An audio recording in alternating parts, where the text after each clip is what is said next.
In this video we're going to talk about how to use the selection panel to review element properties both in summary and in detail.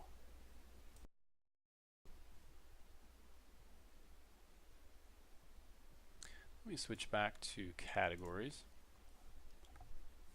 So now notice here when I select an element or group of elements in the browse, so for example I'll select these floors and slabs, those elements are shown here in the selection window.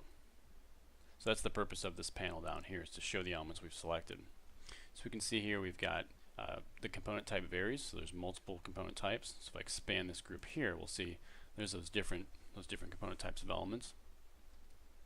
And there's 58 of them. Now I can narrow down my selection and I can do that by coming in here and just right clicking and choosing filter. So here's the categories I've selected. Let me check none, and let me just bring in these structural concrete metal floors and then these structural leather, and click OK. So I've filtered down that selection. Now I can further filter that down if I want. I can select a couple of these floors, right click and choose isolate. So I'm just showing those elements that I just selected. Another very useful function in the selection window is to be able to get the IDs of the selected elements. So I do that by right clicking, choosing ID of selection, and that gives me that ID there for each element. And that ID is a numerical value for each individual element, or I should say each individual element has its own unique element ID. That's assigned in Revit. So we could use this now. We could copy these IDs and then go into Revit and search for these exact elements. And at the same time we could go into Revit, get an ID of an element and bring it into Innovi and search Innovi for that element. So you can get that exact element. And we'll click OK.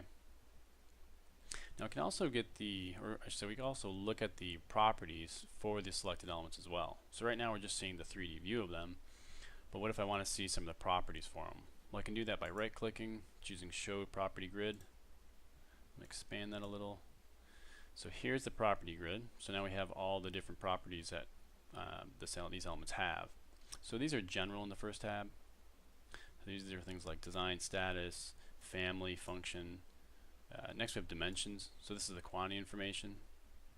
This lets me quickly get some quantity information about the elements I've selected here. Now one thing we can do is we can look at the elements individually. So right now we're looking at their properties as a group. So however many we have selected, these are the total quantities for those selected elements.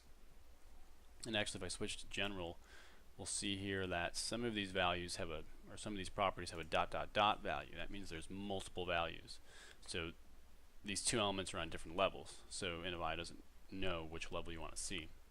Well, we can look at those individually by right clicking, choosing detail mode. And now we can see here is the individual floor and the values. So notice here we have a panel on the left and then a panel on the right. Let me switch to dimensions. So this is useful because on the left you can show the element name, or whether it's the component or the family name or type name or something like that, and set that there. Let me move it over a little more. And then you can start moving over here on the right to get to the property that you want to see. So I'm going to go ahead and hide this grid again. I'm going to right click to hide it and choose Hide Property Grid.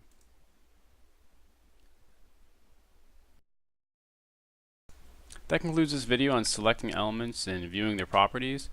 Next we're going to talk about the 3D model navigation and selecting elements in the 3D view.